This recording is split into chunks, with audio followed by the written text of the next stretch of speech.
Nega faqat Ramazon oyida xurmoni iste'mol qilishimiz kerak? Aslida esa xurmoni kundalik iste'molimizga kirgizishimiz lozim. Buning sababi esa xurmo tarkibidagi moddalar nafas olish tizimiga foydali hisoblanadi. Xurmo tarkibidagi flavonoid antioksidantlarga boy bo'lib, nafas yo'llaridagi, ya'ni bronxit, astma, qo'bil va o'pka kasalliklarida foydali hisoblanadi. Xurmo tarkibidagi ekspektorant moddasi balg'am ko'chirish xususiyatiga ega.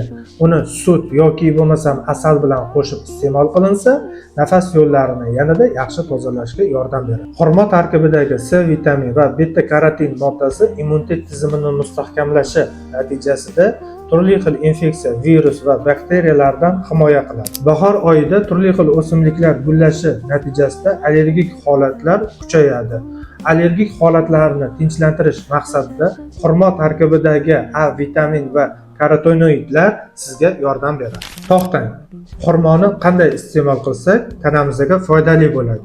Buni ko'rib chiqishingiz mumkin. 心里发芽，爱情的种子是洗不掉的诱惑。